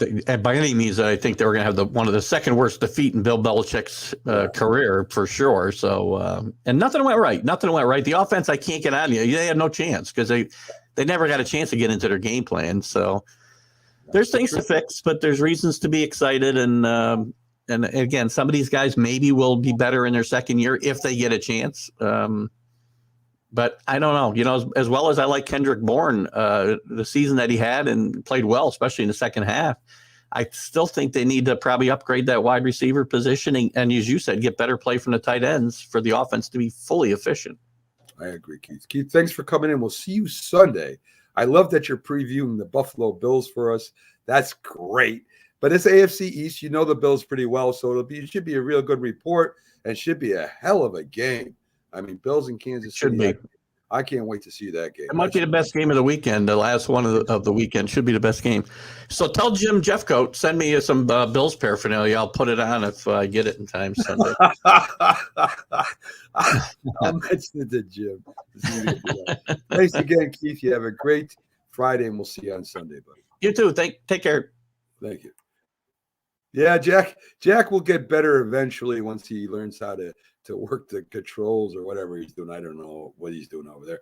Folks, backstage and right after this break, we have Philly sports guy Jamie Pags coming on, as we'll be talking about, of course, Philly sports. That only makes sense when we have somebody like that coming on next. Does a great job. I may even ask him for his picks. I've never asked him for his picks on Friday. And since we got Saturday and Sunday to go, and I won't see him till Sunday, and we really don't go over picks then either. So we'll have our Eagles update on Sunday, and we'll see if we can get some picks from Pags here. So we're going to be right back after these messages, folks, and we'll see you in a couple minutes. When you hear the word asthma, you probably think of shortness of breath, coughing, or inhalers. Lots of things can trigger asthma, but the fact is that asthma doesn't just attack, it can kill. But with proper medical management, asthma is controllable. If you experience shortness of breath, wheezing, tightness in your chest, or persistent nighttime coughing, you may have asthma. See your doctor and get the facts. You'll breathe easier. For more information, call 211-INFO-LINE. A message from the Connecticut Department of Public Health, keeping Connecticut healthy. With endless views of snow-covered peaks.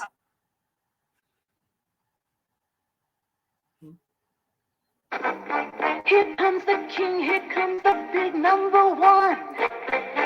Budweiser beer, the king is second to none. Just say Budweiser, you've said it all. Here comes the king of beer, so lift your glass, let's hear the call. Budweiser beer's the one that's leading the rest. When you say Bud, and Beachport aging makes it beer at its best. When you say Bud, one taste will tell you, so loud and clear. There's only one Budweiser beer. When you say Bud, you've said it all.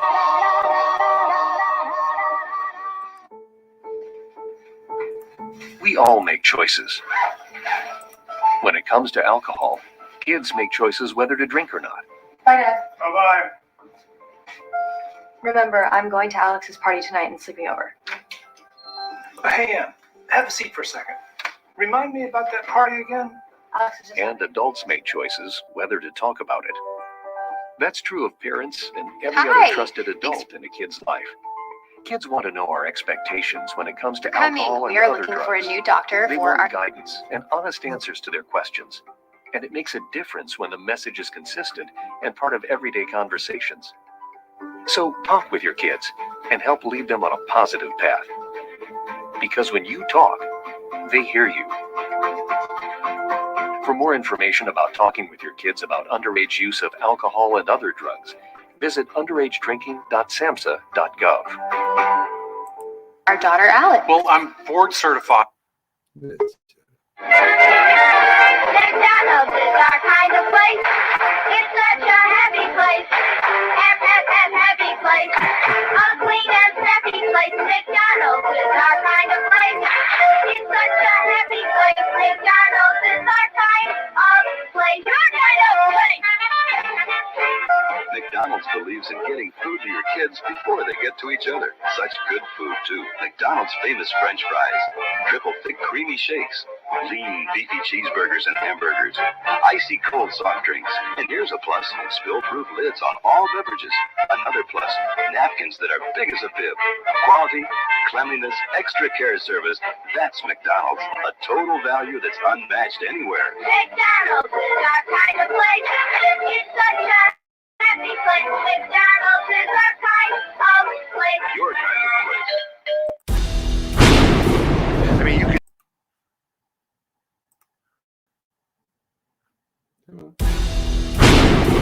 I mean, you can see right now without LeBron, Lakers are struggling.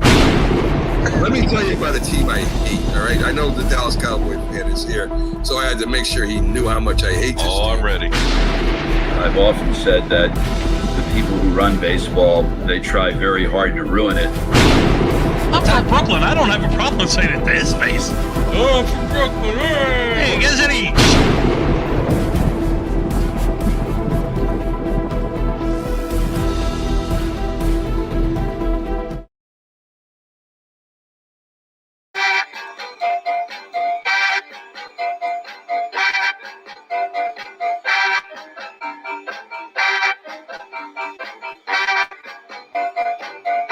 Oh, Lord. We're going to try this again, Jack. See if we can make it in, baby. Hold on one second. Welcome back to the Mac and Jack Sports Show on live Thursday through Sunday, 8 to 10 a.m. with our Friday edition. As we have our guests on so far, were Keith Angle and Byron Williams, both reviewing in our segments, one the NFL, and Keith with all the news in college basketball and the Knicks and stuff like that. Jack has been having problems, Pags, getting on. I'm going to try one more time with him before I bring you up real quick, as the Philly sports guy is going to join us. Let's see. There's Jack. Can you hear me, Jack? Jack? Jack? I don't know what to say, Pags. I don't know what to say. I have a hard time hearing you guys. Well, can you hear me, Jack? Yeah, I could hear you. Maybe it's selective hearing. I don't know. I mean, Mac, it's open season and you with the Eagles. I was going to talk about the Flyers to see whether they were going to make history or not. Well, I have a lot to say about both, actually. So can you hear me now, Jack, or do I have to let you go? Yeah, I could barely. I could get by. I had technical difficulty today. I hit a wall. I mean, I blame the gardener here. I should have known better.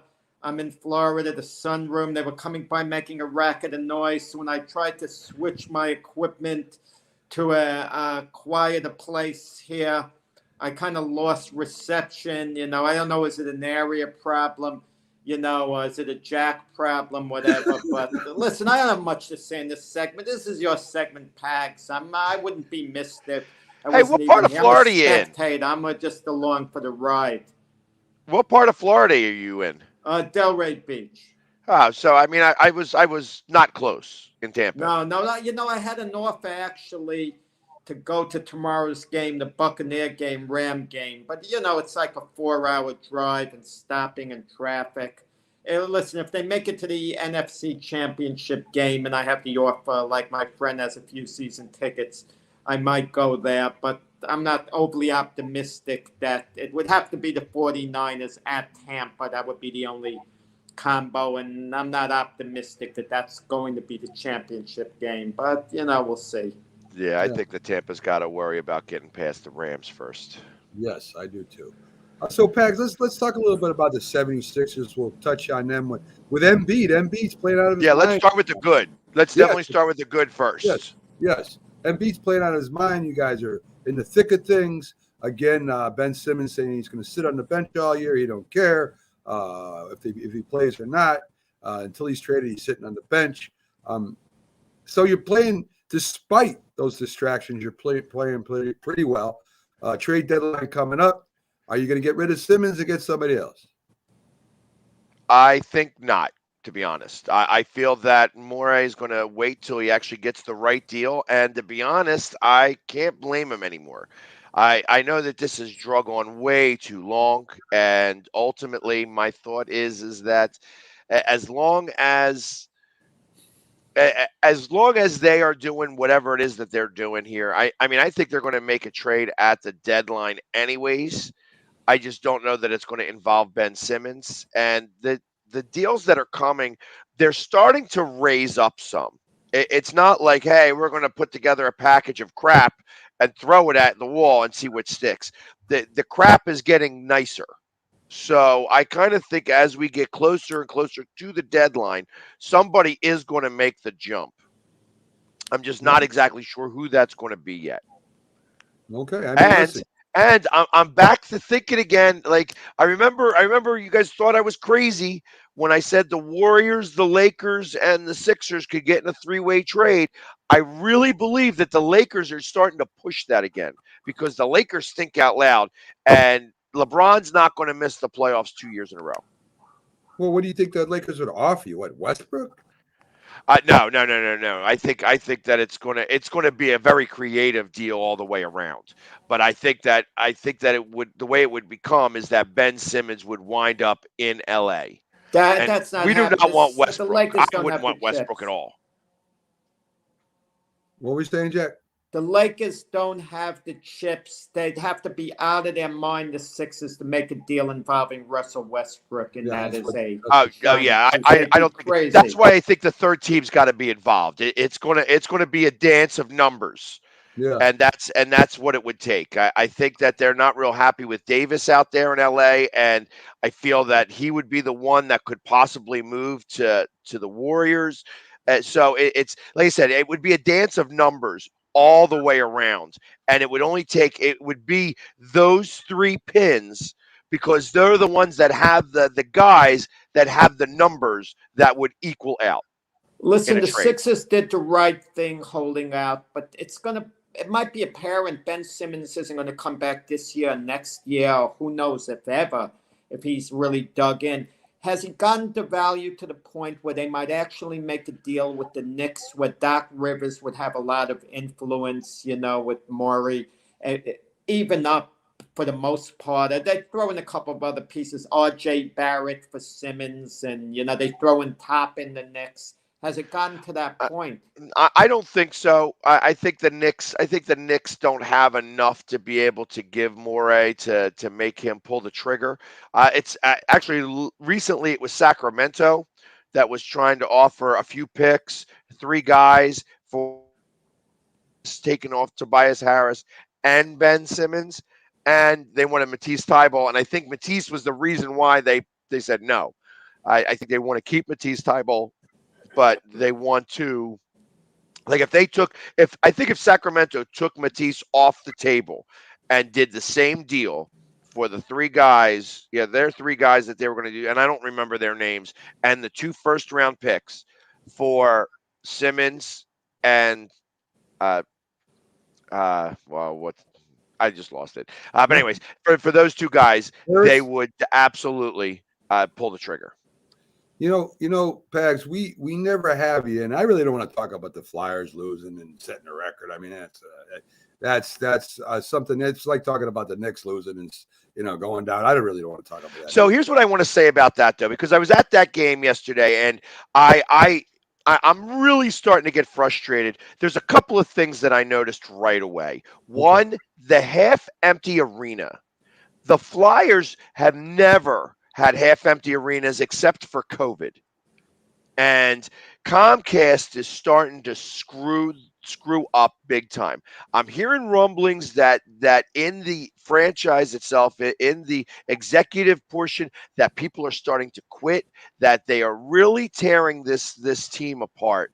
And I feel that it's time for Comcast to sell the team, that what they are doing above the ice is starting to reflect on the ice, and it's time for the entire franchise to get sold and bring in new leadership across the board. I am so tired and so frustrated with this team. And I tell you, I said I bled orange and black before I bled green.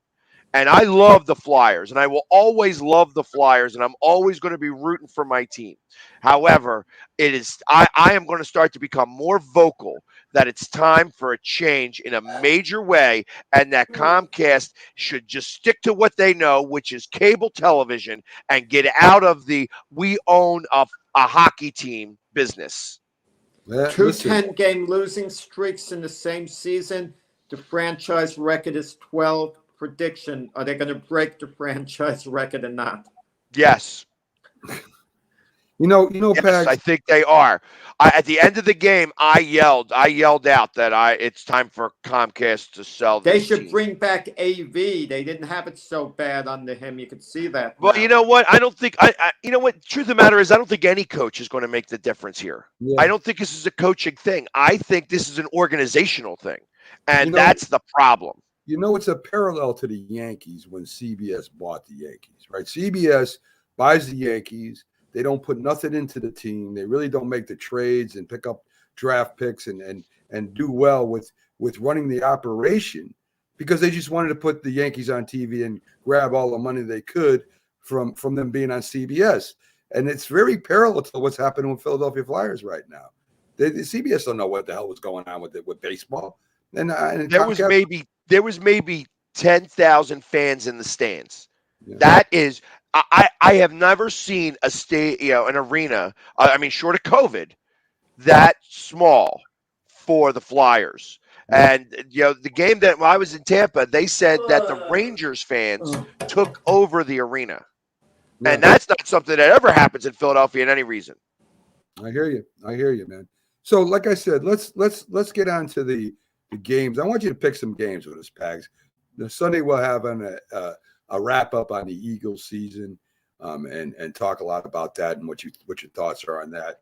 But we got 4 really, really, I think, some of the best games in the divisional playoffs I've seen in a long time. You got Cincinnati, going to Tennessee. Tennessee #1 seed, despite not having Derrick Henry for part of the season. Their defense came up, played big sometimes, a lot of times, really, to win those games. And Cincinnati with their young, Burrow and Lamar Chase, and of course they got a good running back there in Mixon too. I think it's going to be a dynamite game. I agree. I am a Joe Burrows fan. I just am. Since I watched him play against the Eagles last year, where he got sacked 8 times, kept getting up, brushing himself off, and getting back in the mix. I like grit, and then I also like ego. When he said last week after that game, this isn't the cake. This isn't the icing on the cake. This is the cake, and I want to eat every crumb.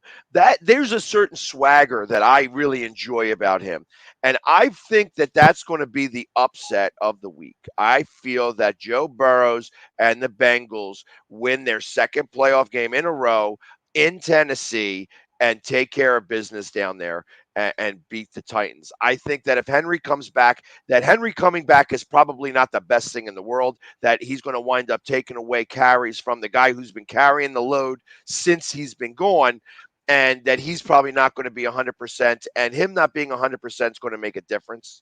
So I like the Bengals in this one. It's going to be like a 24-20 game. I think it's going to be close. I definitely think it's going to be I close. like the Bengals, too. They have the bigger game players. And Ryan Tannehill is a game manager. Joe Burrow is a game changer. That's basically the difference. And having the weapons, Mixon, Jamar Chase. And the only real weapon that Tennessee's going to have is Derrick Henry. And maybe he comes back and turns in a legendary game.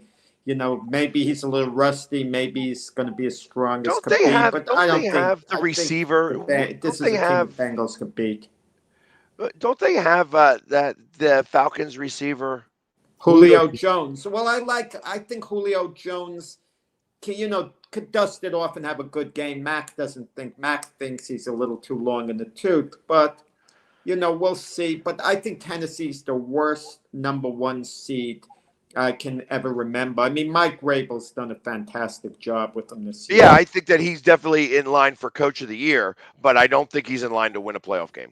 Well, we'll see. I think it's going to be a great game. And then you got the 49ers going up to Green Bay. 49ers a very physical team. They've showed it the last 2 games how physical they are.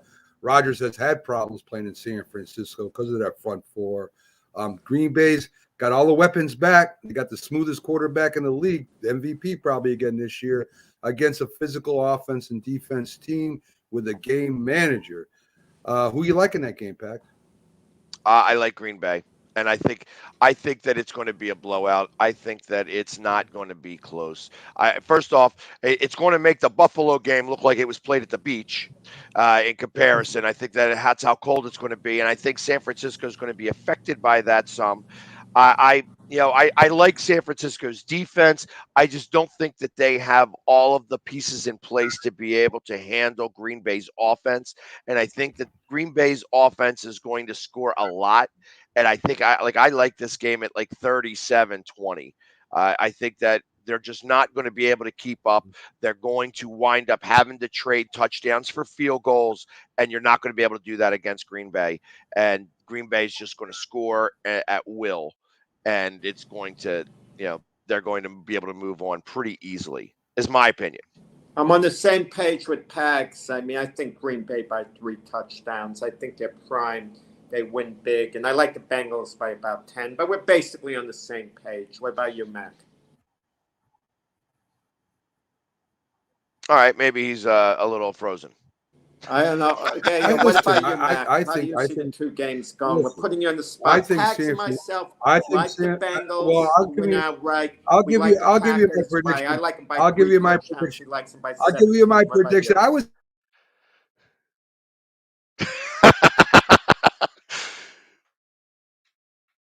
Is Mac having a technical difficulty or what? It's that type of day. Yeah, it's. Listen, he didn't ask you about the Eagles. Knowing Mac, he was going to get around to it. Mac, I was taking over for you, saying I hadn't asked Pax about the Eagles yet. And the big talk, of course, in the aftermath. I want to congratulate the Eagles on a good season. You nailed it, Pags. I didn't. I thought they were going to win like 3-4 games, like most people did. They overachieved. Jack, I don't want to do. There's no reason to do the Eagles wrap up today, Jack. We're going to do it on Sunday. Let me give you my opinion on society. Season with Pax. He has a right to gloat about it. We're going to do that on Sunday, Jack. Jack does not listen, as you see. That has nothing to do with it. But you off the end. We're going to wrap it up on Sunday. That's why we got Pax coming in on Sunday to wrap up the Eagles. I know, and I know you would go right to where I didn't want to go. Pags, San Fran. They just don't want to talk about San Francisco. I think that's the problem. Every time he mentions San Francisco, he goes out. Listen, that Cowboy game, Mac and myself picked the Niners to win that game. It was the type of game we thought it would be. That last play of the game, I think, was basically overrated.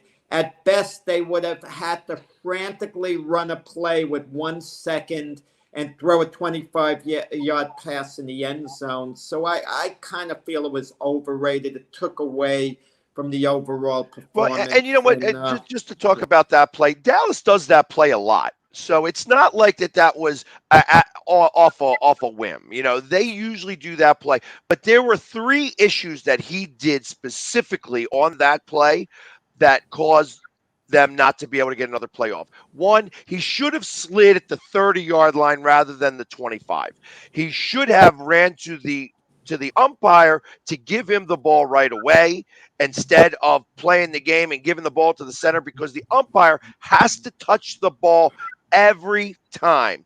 And then the third thing is that he did really have the way to get out of bounds, or he could have done earlier in the game. They threw a lateral pass that went out of bounds, and he could have thrown it behind him to get that ball stopped, and it would have gone out of bounds. They would have been able to do that, like a lateral almost that goes out of bounds, and that's where the ball would have gotten spotted. So there's 3 things that they could have done differently to be able to get one more play off.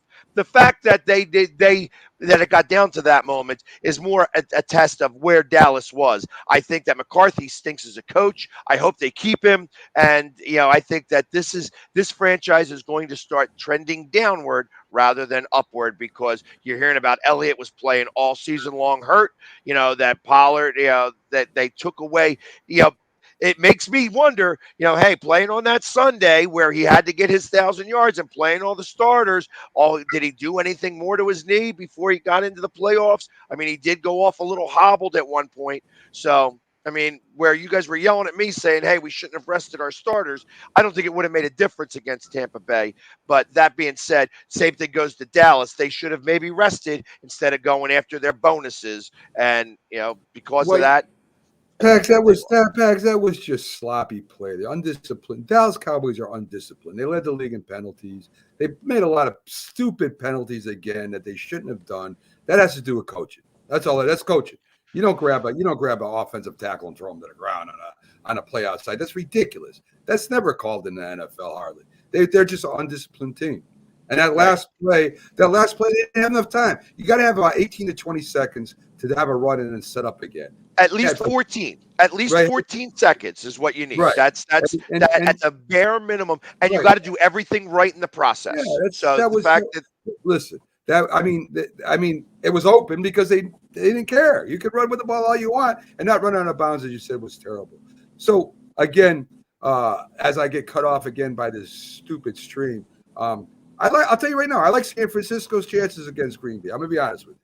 I think they're more physical than Green Bay, and we'll see what happens. Green Bay definitely has more firepower than they do. There's no doubt about that. Rams and Tampa Bay, Pags. Matt Stafford's up and down. One game he looks great. Next game he throws a bunch of interceptions. The Rams defense isn't playing Kyle Murray this year. He's not going to be running around extended plays. That ball's coming out fast, but it should be a great game. I like the Rams' chances here, and the reason being is because their center is a little bit beat up. Their tackles, from what I heard, is out, and that you have Donald and Von Miller, and Donald's going to be going right up the A gap, which is where Brady's problem is when you rush him. So my thought is that this game is going to be set on two different levels.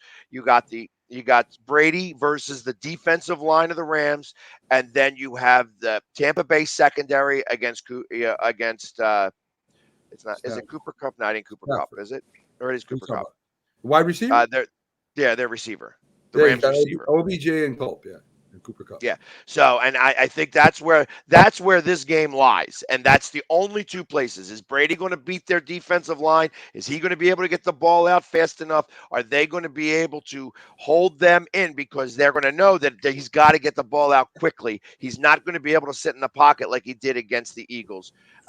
Because even then we sacked him 4 times, which was a lot more than we've sacked him probably in the last 4 or 5 times we played him. So, and the fact that it didn't matter because they were up 31-0 at one point. So, well, the Rams did beat the Buccaneers pretty handily earlier this season. But now the Buck defense, they seem to be all healthy going into the playoffs. I mean, they're ready to roll. It's finally all come together with them defensively. But, you kind of the weapons, the Bucs are actually going to miss Antonio Brown. I hate mentioning his name, but he could have been a factor in this game. I agree. I agree that the fact that they are really depleted in the wide receiver department, and their tight end isn't really anything special to write home about. The other receivers, as you can tell with the Eagles game, the balls were going through their hands. The Eagles should have had 2 interceptions that went right through their hands. So there's only a couple of people that are going to be able to catch the ball. Obviously, Gronk is the one guy who's now a receiver instead of a tight end, because they have to have that other blocking tight end in there. A lot of the time, they're going to be doing a lot of big packages because they really only have Evans and Gronk that can catch the ball. Everybody else, and then one Scotty guy Miller out of the might back. play a role. One of their reserve players might come up big, but yeah, the running back can come up big. That's going to be the wild card for the Buccaneers. But I actually have the Rams winning this game. It's going to be close, and I have it as like a 27-24, 25 game. It should be a real good game. The last game, maybe the best, Buffalo at Kansas City, right? I mean, Buffalo, I don't care if they played the Pats or whoever they played last week, they would have beat them. They would have beat whoever played them. They were on all cylinders. Josh Allen throwing the ball, accuracy. 4 incompletions, that's it, Pags. 5 touchdown passes. The running game came alive. The defense played well. Then you're going up against, of course, the machine over there in Kansas City with Patrick Mahomes and his weapons. I think the key here is which defense stops which offense at that last drive this game. Who wins it? I don't know. I have it exactly that. My prediction for this game is very simple. I thought that the over-under was like 54 or 57, something really high. And I say that if it goes over, Kansas City wins. If it stays under or close to that number, Buffalo's got a much better chance. I just do not think that Buffalo is ready. Like, this is the AFC Championship game. I think that whoever wins this game goes to the Super Bowl. And as much as I like Joe Burrows, I don't think that he's ready to make that jump yet. I think that this is a big jump for him to get to the AFC Championship game. But I feel that whoever wins this game moves on. And it's going to be, is the defense of Buffalo strong enough to be able to stop Mahomes? And that's the big deal. It's not going to matter because I think that Buffalo is going to score their points, but I think that the defense has got to stop Mahomes, because if they do not, they will not win this game. I actually have it as like a 37-31 game and Kansas City winning. Oh, all right. There you go. Pags with his prediction. We finally got him to do some picks for us because, like I said, he doesn't do it on Sundays. Pags, thanks for coming in. Hopefully my computer works a little bit better. My stream is Saturday and Sunday. This is crazy. But you, Jack, not hearing me and me going out and in, we're keeping the viewers on their toes. But again, Pags, thanks for coming in. We'll have you on Sunday for the wrap up on the Eagles. And maybe if you want to come in and preview one of the other teams for us the following week, that would be cool. And we're definitely I have been paying attention a lot to the Rams and Bucks game.